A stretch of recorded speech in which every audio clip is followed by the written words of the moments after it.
કેમ છો છોકરા? મજામાં? મજામાં જોઈને ભાઈ તમારે શું વાંધો છે? અત્યારે ભગવાનની દયા છે, ભવિષ્યમાં ભગવાનની દયા જ છે, એવું કંઈ નથી. બધું કમ્પ્લીટ એની દયાથી જ ગાડી હાલે છે. તો આપણે પાછા એક નવા લેક્ચરની સ્ટાર્ટિંગ કરી છીએ. આગલા લેક્ચરની અંદર આપણે ચેપ્ટર નંબર 6 નિયંત્રણ અને સંકલનની પ્રસ્તાવના અને પ્લસ ચેતાતંત્ર અને ચેતાકોષની આકૃતિ આના વિશે થોડોક આપણે અભ્યાસ કર્યો છે. સારો પ્રશ્ન એક જ છે આખા પાઠમાં. હવે પ્રશ્ન ગૌણ છે, એમસીક્યુ છે. એમસીક્યુ ક્યારેક ક્યારેક પૂછાય છે, લેખિતમાં ક્યારેક અપેક્ષિતમાં જોવા મળે છે. પરાવર્તિત ક્રિયા અને પરાવર્તિત કમાન એટલે શું? હવે આ ક્રિયાને આપણે હાવ શોર્ટ ચાર્ટમાં જે નવનીતમાં અપેક્ષિતમાં ચાર્ટ આપે છે એ રીતના ચાર્ટમાં આપણે શીખવાની ટ્રાય કર્યું આપણા શબ્દમાં. પણ પહેલાં થોડુંક સમજી લઈએ પરાવર્તિત ક્રિયા કહેવાય કે. જો બે પ્રકારની ક્રિયા હોય છે, ચાલક ક્રિયા અને પરાવર્તિત ક્રિયા. આમ તો બીજી બે ક્રિયાઓ વિશે પણ માહિતી આવે છે કે ભાઈ અનૈચ્છિક ક્રિયા અને નૈચ્છિક ક્રિયા, એના વિશે આવડી વાત નહીં કરીએ. આપણે આના પછી ટોપિક વાત કરીએ. તો બે ક્રિયાઓ છે, એક છે ચાલક ક્રિયા અને એક છે પરાવર્તિત ક્રિયા. તો ચાલક ક્રિયા કેને કહેવાય? મગજ દ્વારા કંટ્રોલ થતી તમામ ક્રિયા છે ને એને ચાલક ક્રિયા કહે છે. માની લો હું ચાલું છું, હું દોડું છું, હું ખાઉં છું, આ બધી મારા મગજથી નિયંત્રણથી હાલે છે. નાનપણથી આપણે જે મોટા થયા તો મોટા થયા એ સમય સુધીમાં આપણે જે સંતુલન બનાવતા શીખ્યું શરીરનું, આ સંતુલનની સ્થિતિના કારણોસર જ આપણે આ ક્રિયાઓ કરી શકીએ છીએ, જેવું કે ખાવું, પીવું, બોલવું, આ છે તે છે, અન્ય ક્રિયાઓ. તો મારું કહેવાનું એટલું છે કે જે આપણા મનથી ચાલે છે ને એ બધી ચાલક ક્રિયાઓ છે, અને જે આપણા મનથી ચાલતી નથી એવી ક્રિયાઓને પરાવર્તિત ક્રિયા કહેવાય. તો એ કેનાથી હાલે છે એવો પ્રશ્ન છે. મગજ વગરની ક્રિયાઓ પર છે? હા, મગજથી હાલતી ક્રિયાઓનું બીજું ચાલક ક્રિયાનું બીજું નામ છે ઐચ્છિક ક્રિયાઓ, ઈચ્છાથી થતી ક્રિયાઓ. અને મગજ વગરનું જે હાલે છે ને અનૈચ્છિક ક્રિયાઓ કહેવામાં આવે છે. આ ખાસ જ્યારે નોટિસ કરવા જેવું છે કે આપણા મનથી જે હાલે ને આને ચાલક ક્રિયાઓ કહેવાય. આને બોલવામાં આવે ઐચ્છિક ક્રિયાઓ. ઐચ્છિક એટલે ઈચ્છાથી, મતલબ ચાલક ક્રિયા છે એનું નિયંત્રણ કોના દ્વારા થાય છે તો કે મગજ દ્વારા. આપણું મગજ જે આદેશ આપે અને જે રીતે આપણું શરીર કાર્ય કરે એને ચાલક ક્રિયા કહેવામાં આવે છે. તો મગજથી ન હાલતી એવી ક્રિયાને કહેવામાં આવે પરાવર્તિત ક્રિયા. અને પરાવર્તિત ક્રિયાથી જે રચના બનીને પરાવર્તિત કમાન કહેવામાં આવે છે. આ ક્રિયાને અનૈચ્છિક ક્રિયાઓ કહેવાય. એવી ક્રિયાઓ છે માણસના મગજથી નથી હાલતી. ઉદાહરણ તરીકે આપણે આંખના પલકારા, માન લો પલકારા જો ત્યારે આપણે પડે છે, હૃદય ધબકારા શરૂ છે, શ્વાસોશ્વાસની ક્રિયા, આ આપણા નિયંત્રણમાં નથી, એની રીતે થાય છે. તો આને કહેવામાં આવે અનૈચ્છિક ક્રિયાઓ, એને કહેવામાં આવે પરાવર્તિત ક્રિયાઓ. મોસ્ટ ઓફ પરાવર્તિત ક્રિયાનો અર્થ બધા શિક્ષકો કઈ રીતે સમજાવે છે કે ભાઈ પરાવર્તિત ક્રિયા એટલે શું? તો કે જઈએ પણ આપણે કોઈ ક્રિયા કરીએ છીએ એનાથી આપણા શરીરને કોઈ નુકસાન થવાનું છે, તો એના વિરુદ્ધમાં જે આપણી ક્રિયા થાય છે એને પરાવર્તિત ક્રિયા કહે છે. ઉદાહરણ તરીકે મમ્મીએ ઘરમાં ગરમ તપેલું કરીને મૂકી દીધું, અથવા તો ગરમ તવીથો કે કોઈ પણ ગરમ વસ્તુ રસોડામાં વાપર્યું. માન લો આપણે ચીપિયો આવે છે લોખંડનો, ગરમ લોખંડનો કંઈક ચીપિયાનો ઉપયોગ મમ્મી કરતા હોય અને કરીને ના સ્ટેન્ડ ઉપર મૂકી દીધું. હવે આપણે એની પાછળ જ ગયા, મમ્મી નીકળ્યા ને આપણે ગયા, અચાનક જ આપણે ચીપિયો પકડ્યો. હવે ચીપિયો પકડ્યો ને જે પરિસ્થિતિ આવે એ પરાવર્તિત ક્રિયા, અને જે રચના શરીરની બધી પરાવર્તિત કમાન. સમજાવીએ કઈ રીતે કે આપણે જ્યારે એ તવીથાને અડીએ છીએ અથવા તો ચીપિયાને અડીએ છીએ કે કોઈ પણ પાત્રને અડીએ છીએ, એ ગરમ પાત્રની સંવેદના આપણા શરીરમાં આવતા આપણું શરીર એના સામું તાત્કાલિક રિએક્શન આપે. હવે સાંભળજો, તાત્કાલિક રિએક્શન આપવાનું કામ આપણા મગજનું નથી, એ આપણા શરીરમાં એક નવું અંગ છે. આપણે કાલે એના વિશે થોડીક વાત કરી હતી કે આપણા શરીરની અંદર તાત્કાલિક રિએક્શન આપવાનું કામ કરે છે આપણી કરોડરજ્જુ. કરોડરજ્જુ કામ શું કરે કે ભાઈ એ આપણા શરીરને ખાસ સમજો, આપણા શરીરમાં ક્યાંય પણ આવી હાનિકારક વસ્તુઓ થતી હોય ને એટલે એ તાત્કાલિક જ નિર્ણય આપે. હું આગળ તમને આખી પરાવર્તિત ક્રિયા સમજાવું અથવા દેહી ભાષામાં વાત કરું. હાલો, આપણા અંગો છે ને, આપણે સ્કૂલનું ઉદાહરણ લઈને તમને સમજાવું. આ શરીરના જે અંગો છે ને એ શિક્ષકો છે, આપણી કરોડરજ્જુ છે ને પ્રિન્સિપલ છે, અને માનવ મગજ છે ને આપણું મગજ એ આપણા ટ્રસ્ટી છે. માન લો મેં આ શિક્ષકે કોઈ એવું કાર્ય કરી નાખ્યું કે જેના કારણોસર કંઈક તકલીફ વિદ્યાર્થીને થવાની છે અથવા તો સ્કૂલને થવાની છે, કોઈ પણ એવું કાર્ય થઈ ગયું ભૂલથી શિક્ષકોથી થઈ ગયું, મતલબ કેટલા આપણા શરીરના અંગોથી થઈ ગયા. તો હવે એ કાર્યના આદેશ જ્યારે પ્રિન્સિપલ સુધી પહોંચશે, ચેતાતંત્ર આપણું આ ક્રિયાઓ ગરમ તપેલાને અડી ગયા, એ ક્રિયાઓનો આદેશ જ્યારે કરોડરજ્જુ સુધી પહોંચાડે છે, તો કરોડરજ્જુ પ્રિન્સિપલ છે. પ્રિન્સિપલ દરેક કાર્ય ટ્રસ્ટીને પૂછીને કરે છે. અમુક ઇમરજન્સી એવા બધા કાર્ય હોય, માન લો કોઈ મેડિકલ ઇમરજન્સી આવી ગઈ, આશે તેશે કોઈ પણ, તો એમાં એ ટ્રસ્ટી સાહેબને ફોન ના કરે સાહેબ આવું થયું છે તો ફોન બધાને ખ્યાલ હોય છે. આવું તો કઈ ન હોય, કેમ કે થોડીક તો પોતાની પર સ્વયં નિર્ણય શક્તિ તો હોવી જોઈએ. એટલે પ્રિન્સિપલ સાહેબ શું કરે તો ભાઈ તાત્કાલિક છે એના અથવામાં પેલા રિએક્શન આપે કે ભાઈ આવું બની ગયું તો હાલો છોકરાને તાત્કાલિક દવાખાને લઈ જાય, આવું કંઈ બની ગયું તો આના વિરુદ્ધમાં આપણે આ કાર્ય કરી નાખીએ. આવું કરી અને પછી શું કરે, પછી એક ફોન કરે કે ટ્રસ્ટી સાહેબ આપણે આવું થયું છે અહીંયા સ્કૂલમાં. તો તમે ક્રિયા જોઈને સેમ ક્રિયા આપણા શરીરમાં થાય છે. અંગો દ્વારા જે પણ આદેશ મળે ને, જો ઇમરજન્સી હોય તો આપણી કરોડરજ્જુ એ પીગા ભેગો કરોડરજ્જુ પેલા એને આદેશ પાસ કરી દે, હાલે ભાઈ હાથ પાછળ ખેંચી લે. આ જે ક્રિયા થઈ ને હાથ પાછો ખેંચવાની ક્રિયા, આ છે પરાવર્તિત ક્રિયા. તમે ટોપડીની ઉચકી, આ તમારી ચાલક ક્રિયા છે, મનથી હાલતી ક્રિયાઓ. પણ તમને જ્યારે તપેલાથી હાથ હટાવ્યો, એને હાથ હટાવવા માટે મગજને એનાલિસિસ કરવું પડે. મગજ જોત, ફોટો પાડે, ગરમ તપેલું છે કે નહીં, આસે તે ચેક કરે તો ઘણો સમય વયો જાય. અને માણસની ચામડી એટલું બધો સમય સુધી ગરમ તાપમાન સહન નથી કરતી, તો હાથ પાછો ખેંચવા કે સમજાજી જાય. એટલે આપણા શરીરની અંદર આવી રચના છે કરોડરજ્જુ દ્વારા, કે કરોડરજ્જુ જ્યારે આવા નિર્ણયો લેવા પડે કે જેમાં શરીરને કોઈ નુકસાન થવાનું છે, તો એ પેલા મનને તો નિર્ણય પાસ કરે, પણ પેલા પોતે આદેશ આપી દે. એક મગજ જેવું કામ કે હાથ પાછો ખેંચી લે, પછી બીજું કર્યું, પછી એનાથી એક ઓર્ડર પાસ કરે, ફોન કરે ટ્રસ્ટીને મગજને, સાહેબ અહીંયા કંઈક શું છે, જોવું તો ખરા કેવું તપેલું છે, કેવો જીપ્યો છે, કેવો ગરમ વસ્તુ છે. એટલે આ જેવી ક્રિયા આપણી વ્યવહારમાં થાય છે ને, એવી જ ક્રિયા શરીરમાં થાય છે. તો એ શરીરની ક્રિયાઓને જ્યાં આ આપણે તપેલું પકડ્યું, એ ક્રિયા છે, ચાલક ક્રિયા છે.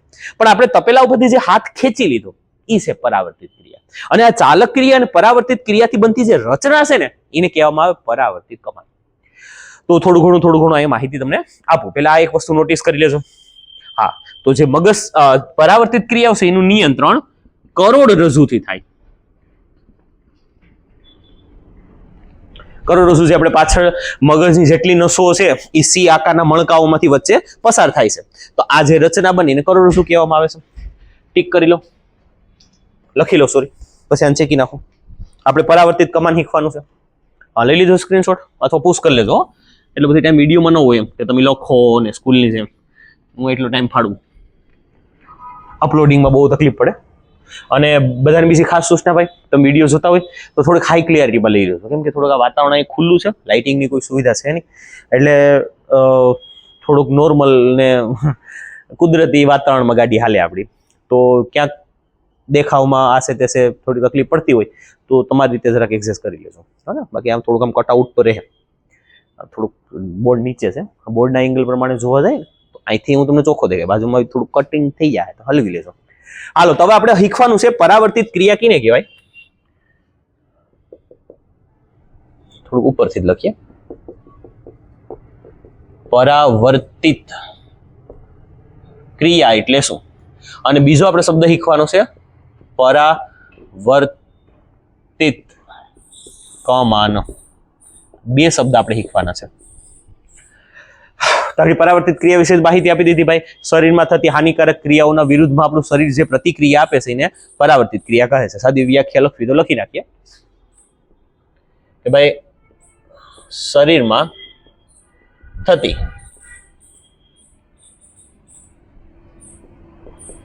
હાનિકારક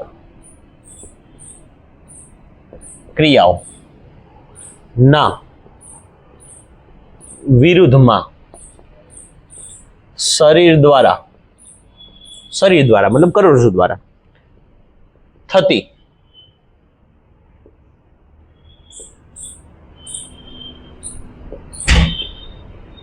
વિરોધી ક્રિયાને, આપણી ભાષામાં વ્યાખ્યા છે, નવનીતારે મેચિંગ નહીં થાય, વિરોધી ક્રિયાને પરાવર્તિત ક્રિયા કહે છે.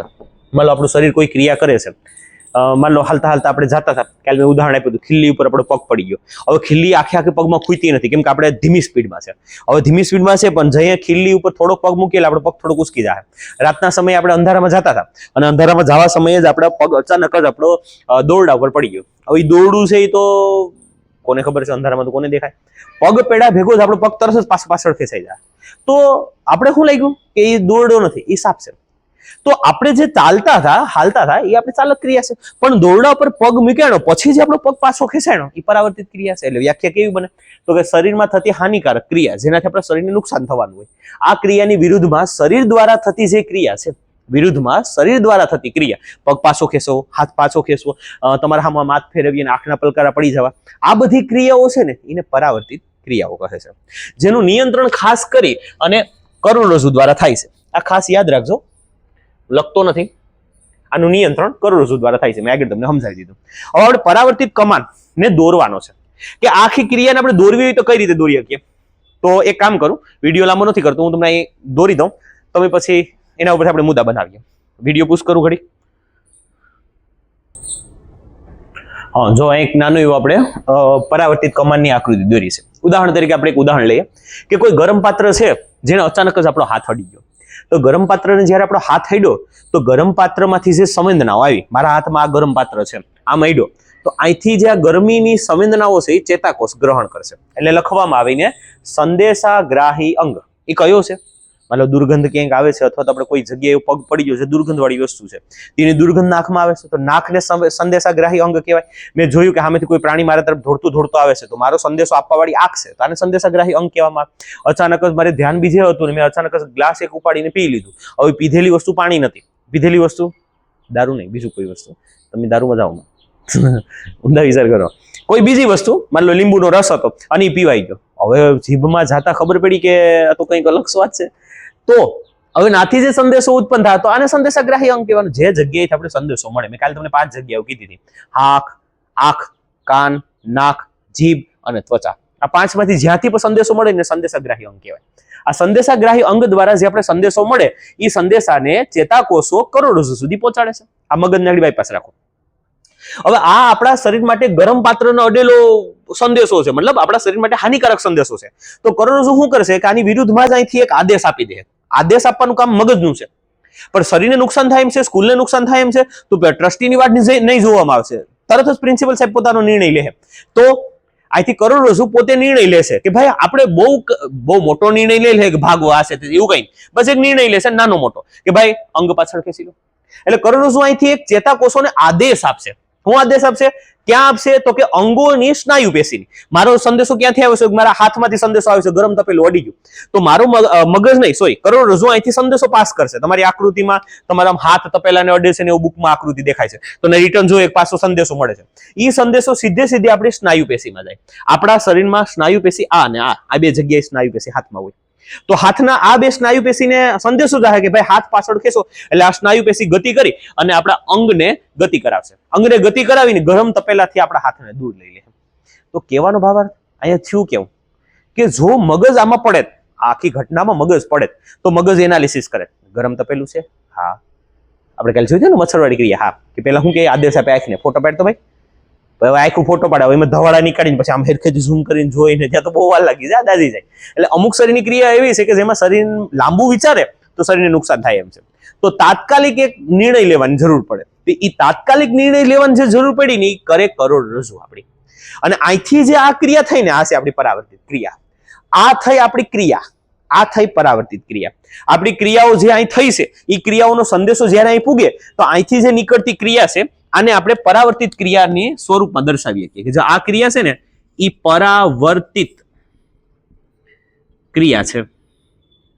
અહીંથી આવી આગળ લખો ને ભાઈ, હાનિકારક શરીરમાં થતી ક્રિયાઓના વિરુદ્ધમાં થતી વિરોધી